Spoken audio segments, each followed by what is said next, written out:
My 18-year-old daughter graduated first in her class. My parents offered to throw a graduation party for their granddaughter. When we arrived, it was for my niece, who'd just finished 8th grade. The cake said, "For our only granddaughter." I didn't yell.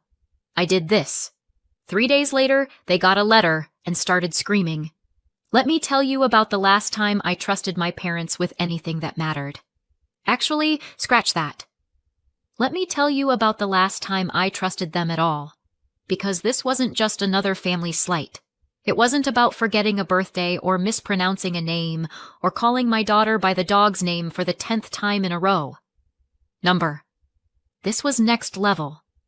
This was betrayal baked into buttercream and served on a folding table next to shrimp skewers and lies. It started innocently enough. My mother called me on a Tuesday afternoon. Light, casual tone. The kind she uses when she's about to say something that's going to ruin my day, but wants me to think it's sweet. We were thinking of throwing a graduation party, she said, for our granddaughter. Just like that. Our granddaughter. I was loading groceries into the trunk and nearly dropped a bag of rice. Oh? Yes, she said. Something small. Just family. We'd love to host. That was it. I said thank you. She sounded sincere. The kind of sincere that makes your shoulders drop just a little. The kind that makes you believe, against all better judgment, that maybe this time will be different. I didn't even think twice about who she meant. My daughter, Mia, had just graduated high school, valedictorian, thank you very much. After 4 years of sleepless nights, group projects with kids who didn't do anything, and pushing through things no kid should ever have to deal with, she made it. And now, finally, maybe my parents saw her the way I did. I told Mia about it that night. Her eyes lit up. Grandma and Grandpa? Yup. She blinked. Really? I nodded. She didn't say anything else, but I could tell. That little spark of finally. Like after years of showing up, being helpful, being good, someone had noticed. If I could go back in time, I'd tell both of us not to get our hopes up. The day of the party was hot. Not summer hot. Sticky back of the knees hot. My husband Marcus couldn't find the good shoes. Mia kept changing her earrings. I was sweating before we even got in the car. The closer we got to my parents' neighborhood, the quieter we all got. Remember, I told them, this is a nice thing. Let's just smile and say thank you I said that. Like a fool. We turned the corner onto their street, and I nearly drove past the house. At first glance, it didn't look like a party. It looked like a small wedding.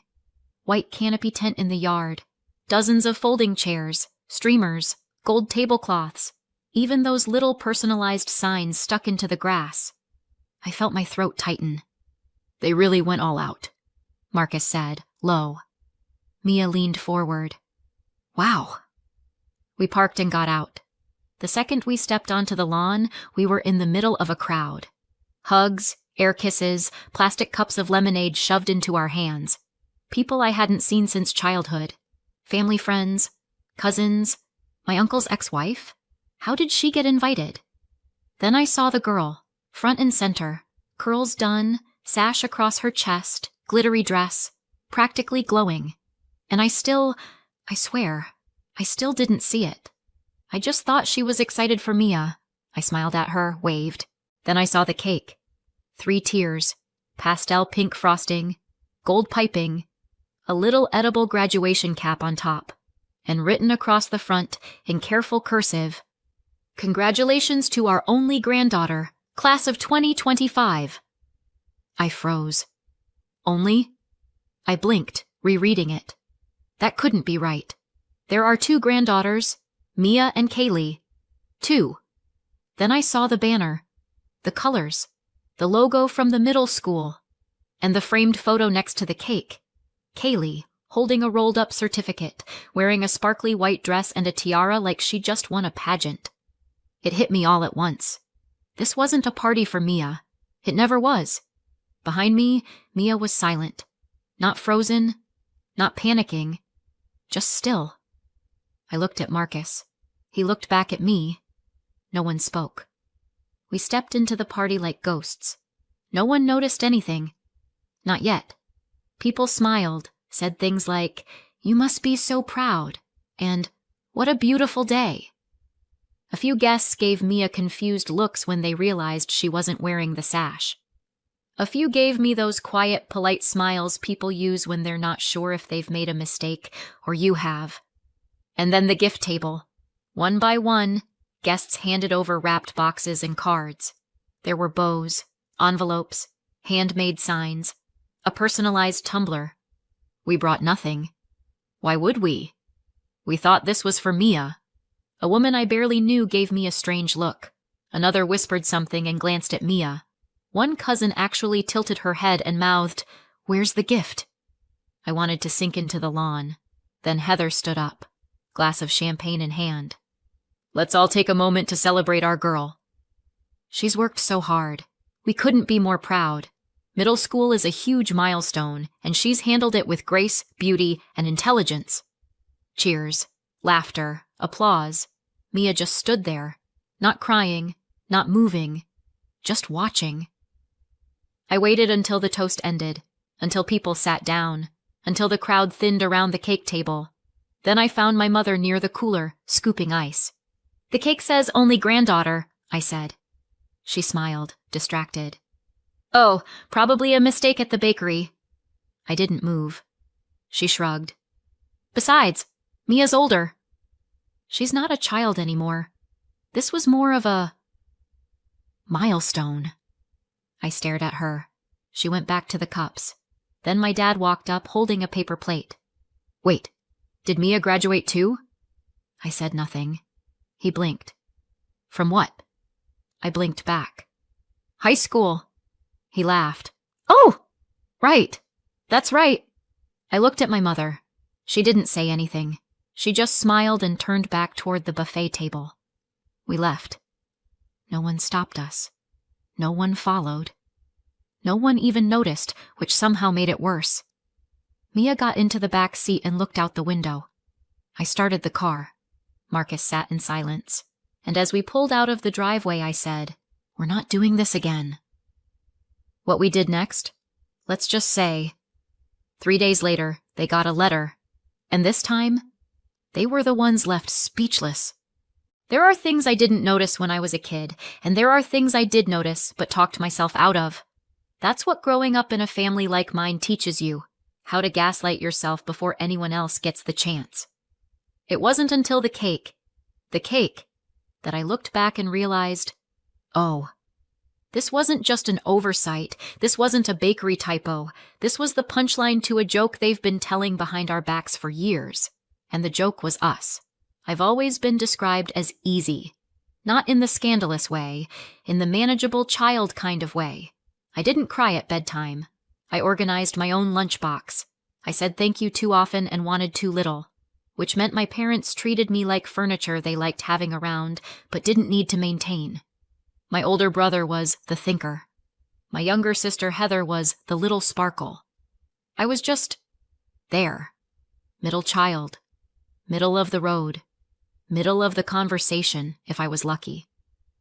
I didn't realize it was odd that my mom would tell stories at dinner about my siblings' spelling bee wins or school plays, while I was sitting right there, having apparently attended none of my own life.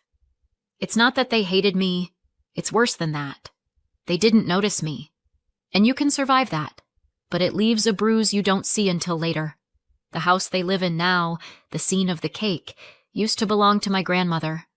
When she died, she left it to my mom, my brother, and me. I was 4. Heather wasn't born yet.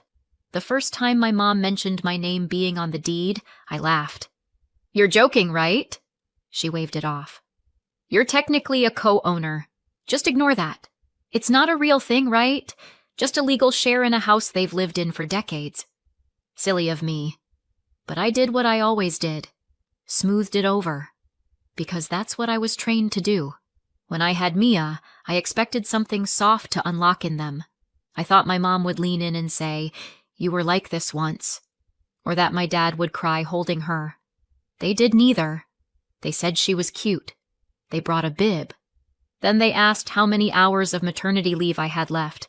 That should have been the giveaway, but you don't want to see it when it's your kid. You want to believe they'll come around. They didn't. Mia didn't have doting grandparents. She had people who sent birthday cards with $20 in them and forgot which grade she was in. No sleepovers. No photo frames on the mantle. Just the occasional polite, "Tell us how school's going, sweetheart," while scrolling through their phones. It wasn't mean. It was nothing. And sometimes, nothing hurts more than cruelty. At least, cruelty notices you. Meanwhile, when Heather had Kaylee, 4 years later, there were balloons, hand-knitted sweaters, a silver rattle engraved with her initials. Who gets that? My dad learned how to use a photo printer. My mom joined a Facebook group for cool modern nanas. They suddenly had time. They suddenly had opinions. They suddenly had an identity, grandparents. Capital G. For Mia, they were just older adults who shared a table with us twice a month. We went to every dinner. We smiled. We brought food. We listened to long updates about Kaylee's piano recitals and tooth fairy visits. Mia even complimented her artwork, which was usually a few streaks of purple crayon and a triangle claiming to be a dolphin. I think Mia knew what was happening, but she was trying. She really, honestly was. She'd offer to help clean up, set the table, laugh at Grandpa's awful jokes. She showed them how to use the TV remote, how to send an email, how to save a contact in their phone. I watched her type things in gently, like someone hoping good behavior might earn her something. Not money, not gifts, just love. Her other grandparents, my in-laws, live in Europe. She gets to see them maybe once a year, if that. So for her, this wasn't just about Sunday dinners. It was about having grandparents at all. She wanted what other kids had. People who told embarrassing baby stories, pinched her cheeks, mailed her weird souvenirs from Florida. She wanted to be a good granddaughter. And she was. But it didn't work. Not really. They liked her. They appreciated her. In the same way you appreciate a neighbor who brings your trash cans in. Kind, helpful, forgettable. Senior year, she worked her tail off. Top of her class. Debate wins. Volunteer hours. She did it all. And I could see it in her, this growing hope. That maybe the success would tip the scales. She never said it out loud. She didn't need to. She'd casually mention things like, "I think Grandpa likes history too, right? I got full marks on that project," or, "I wonder if Grandma saw the photo you posted." She wasn't asking for a parade, just a nod, a sign that she mattered to them beyond showing up and being useful. I told them about her graduation weeks in advance, sent them the details. Twice. They didn't RSVP. 3 days before the ceremony, I got a text from my mom. "Sorry, not feeling 100%. Might sit this one out, sit this one out. Like it was a neighborhood barbecue. Like it wasn't the culmination of 18 years of work." Mia didn't say anything when I told her. She just tied her shoes and asked if her speech sounded okay. That was the worst part. Not the silence. The normalcy. So when my parents called and said they wanted to throw a graduation party for our granddaughter, I didn't hesitate. I didn't overthink it. I didn't ask. Of course I thought they meant Mia. Who else could they mean? They said our granddaughter, and for once in my life, I let myself believe they meant us. I told Mia. She lit up. It was quiet, that kind of smile. But I saw it. That small flicker of maybe they're trying. She didn't ask questions. She just nodded and said, "Okay." She picked out a dress. She even offered to bring one of her favorite teachers to say a few words. She was nervous and excited and scared in that hopeful way that only teenagers are, when they still think things can be different. And honestly, so did I. We were wrong. I never thought I'd be the kind of person to send a letter like that. Not a handwritten note. Not a Christmas card with best wishes scribbled in fake gold ink. I mean a letter. One that makes people stop breathing for a second when they open it. One you don't respond to with words, you respond with rage. I didn't even write it myself. Marcus did. He drafted it like it was nothing. Calm, polite, lethal. A surgeon's cut. I signed it without blinking. Because I wasn't doing this for me. I was doing it for my daughter. It didn't feel triumphant. Not at first. Just strange. Quiet. almost clinical. We printed 2 copies, one for our records, one to drop off. I didn't mail it. I delivered it by hand, folded once, tucked into a plain white envelope. No return address. No note. Just the words. I intend to sell my 1/3 share of the property located at clean, legal, non-negotiable.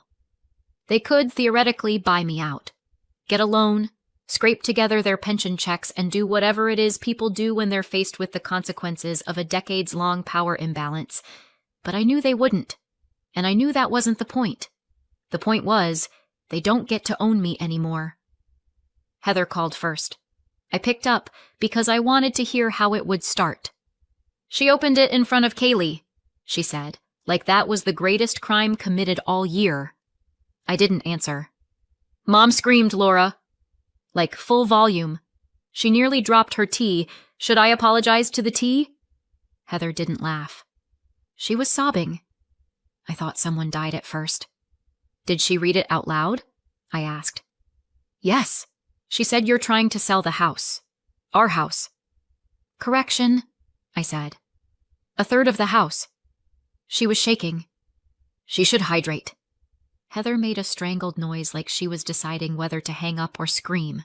You're destroying her, she said finally. No, I replied. She did that to herself. I'm just making it official. Click. 3 hours later, my mom called. Caller ID. No message. Just persistence. I picked up on the 3rd ring. I'm going to pretend I misread that letter, she said calmly. And you're going to tell me it was a mistake. I let the silence stretch. Then I said, it wasn't. She sucked in a breath. Like the letter was one thing, but this confirmation was somehow worse. You're really going to sell your share of the house? Yes. Our home? No, I said. My share of Grandma's home. You don't even live there. You don't pay the taxes on it alone either. My mom was quiet for a moment.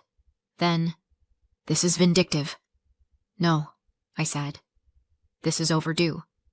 You're doing this because of that stupid party. I'm doing this because my daughter's future shouldn't be tied to a house full of framed photos of someone else's kid. She laughed, sharp and bitter. Oh, so it's about Mia now. Everything I do is about Mia. You're going to make us homeless. No, you can buy me out. You can take a mortgage, sell your car, call Heather. You've got options. She didn't respond to that. She just said, you want to be careful. You don't want to burn every bridge. I smiled. Pretty sure you took care of that with a cake and a banner. And then I hung up. That evening, Marcus found me sitting at the kitchen table, staring at a scratch in the wood I'd never noticed before. He didn't ask questions, just handed me tea. Do you feel guilty? He asked finally. No, I said. I feel like I should. But I don't. He nodded. We sat like that for a while. Then I said, I've always made excuses for them. I know. Even after the party. I know. I think I thought they'd come around eventually. He looked at me over the rim of his mug. You don't believe that anymore? I shook my head. They knew she got in. They knew we were scrambling to figure out how to pay for it. And they spent all that time celebrating someone else's kid's middle school certificate like it was a PhD. Marcus didn't answer. He didn't need to. The next few days were quiet in that way that feels more like a loaded gun than peace. I stopped answering their calls, stopped running errands. No more filling prescriptions. No more checking their voicemail. No more, can you help me log in texts. Mia stopped too. She didn't say anything dramatic. She just opted out. No more tech support. No more Kaylee birthday videos. No more late night, can you look at this email real quick? Requests. She just quietly stepped back. I asked her once how she felt. She said, like I deleted a virus I didn't know was running. Then, 4 days later, Heather tried again. You don't even know what you've done to Mom, she said. She's walking around the house like a ghost. I thought she was already doing that. She keeps rereading the letter like it's a death notice. Maybe it is. For the version of herself that thought she'd get away with it forever. She's not eating. She's not listening either. Heather sighed. It's not too late to fix this. It is. Just call her. No. Just talk to her, Laura. I did. I sent a letter. And then I hung up again. That night, Mia came into the kitchen as I was drying dishes. She leaned against the counter, arms crossed. You ever feel like the bad guy? She asked. I paused. Yeah. All the time. Why? She smiled faintly. Just making sure I wasn't the only one. I smiled back. Then she said, Do you think they'll ever get it? No, I said. But that's not the point. What is? We don't owe them understanding. Just boundaries. She nodded once, and we left it at that. I thought the cake was the low point. You know the one, congratulations to our only granddaughter in swirly pink frosting, piped with such deliberate cruelty, I'm surprised the bakery didn't file a warning report. But apparently, I was wrong. Apparently, there are worse things than being erased from your own daughter's graduation party. Like finding out the same people who raised you tried to take away her entire future. It started 2 weeks after the letter. The letter Marcus helped me write. The one that said, in lawyer-perfect language, I'm selling my share of the house. No threats, no yelling, just facts. 2 weeks later, Mia walked in from dance class with that face. The one that looks normal if you don't know her, shoulders straight, voice calm, but I know better. She told me what happened. They were waiting for me, she said. On the sidewalk. I blinked. Your grandparents? She nodded. Apparently, they showed up outside her dance studio like two friendly ghosts. Waved her over. Acted like they just happened to be out on a walk. They hadn't shown that much interest in her hobbies in 18 years, but sure, now they're coordinating with her class schedule. She said they were nice. At first. Too nice. Like stage actors doing dinner theater. Then came the script. You're really going to let your mom do this to us? She's making us homeless, sweetie. Talk to her. You're the only one she listens to, I asked how she responded. Mia shrugged. I told them no. No drama, no screaming, just no. That's when my mother looked her dead in the eye and said, Fine. But choices have consequences. Mia turned and walked away. I didn't. I stood in the kitchen for a while after she left, staring out the window like maybe the trees could tell me how not to scream into the wind. Because here's the thing. I expected guilt trips. I expected manipulation. But dragging Mia into it, ambushing her near a dance class, making her the one who has to tell me to back off? That was new. That was deliberate. And I hadn't even seen the worst of it yet. Another 2 weeks passed. We were finally breathing again, talking about dorm furniture, meal plans, the good kind of stress. And then the letter arrived, big envelope, university logo. Mia thought it was her housing packet. She opened it at the kitchen counter while I was rinsing a bowl. I heard her breath catch. Then she handed it to me. It wasn't housing. It was a notice from the admissions office. Her enrollment was under review. An anonymous report had been submitted, alleging omissions, inconsistencies, undisclosed legal entanglements. The phrasing was so sterile, it made me cold, like reading the autopsy of something that hadn't died yet. Mia didn't speak. Marcus took the letter, read it once, twice, and then looked at me like someone had just kicked the front door open and lit a match. I sat down hard. It took me a full minute to process what I was seeing. Not because I didn't understand it, because I did. This wasn't petty. This wasn't family politics. This was an attack. And not on me. On her. I got in the car. Didn't even tell Marcus. Just grabbed my coat and keys and drove straight across town. I wasn't afraid of what I'd say. I was afraid of what I wouldn't. My father opened the door like he'd been watching through the blinds. My mother appeared behind him. Not surprised. Just smug. I didn't say hello. Did you report Mia to the university? No blinking, no confusion, no, "What are you talking about?" Just stillness. And then my mother said, "You think you can do what you did and not face consequences?" I stepped inside. "You tried to destroy her life. She shouldn't be there," my mother said. "That school wasn't meant for her. She got in on her own. You dragged your drama into it. What did you expect? I expected you to be angry. I did not expect you to sabotage a child's future just to get even. She's not a child. She's part of this." I stared at her, and something inside me snapped. Not in rage, not in tears, just a clean break, like bone pulled from bone. "You're not just bad grandparents," I said quietly. "You're dangerous people." And then I turned around and walked out. They didn't see me hit record before I rang the doorbell. That night, I posted 3 things to the family group chat. No intro, no preamble, just a photo of the cake, a screenshot of the university letter, and an audio clip of my mother saying that school wasn't meant for her. Then I turned off my phone and made dinner. The fallout was immediate. Within an hour, the chat lit up like a Christmas tree on fire. Cousins I hadn't heard from in years chimed in with, "Wait, what?" and "Is this real?" One aunt texted me privately, "I had no idea." "I'm so sorry." 3 people left the group silently. Heather eventually jumped in with, "This is being blown out of proportion." No one answered her, not even Kaylee.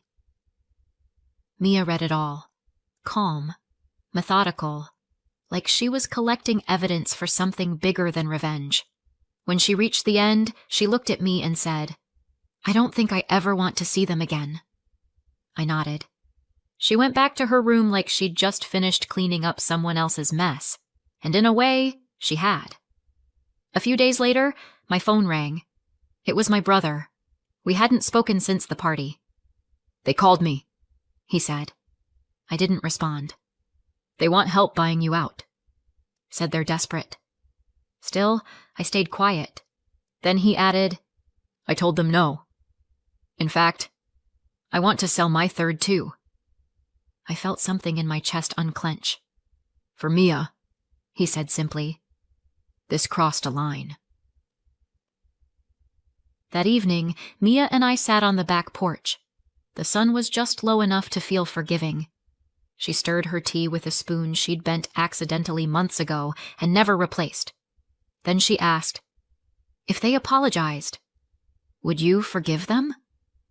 I thought about it. Really thought about it. "No," I said. "Not for this." She nodded. "Good." Fast forward 1 year. The house sold. Not quickly, but clean. Solid price. My third covered everything Mia needed. Tuition, housing, the bills no one sees coming. And there was money left after that. More than I expected.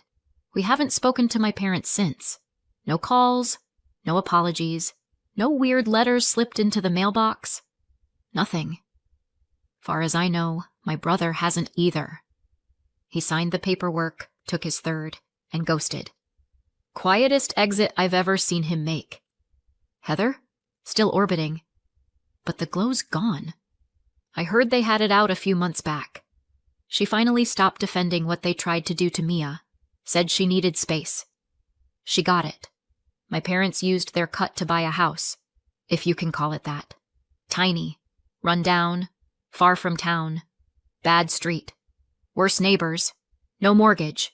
They couldn't qualify, so they paid cash and settled for rot, leaks, and sirens at 2 a.m. It's theirs now, every cracked tile of it. Mia?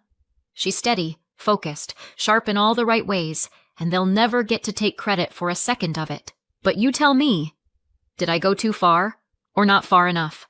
Drop a comment, and hit subscribe.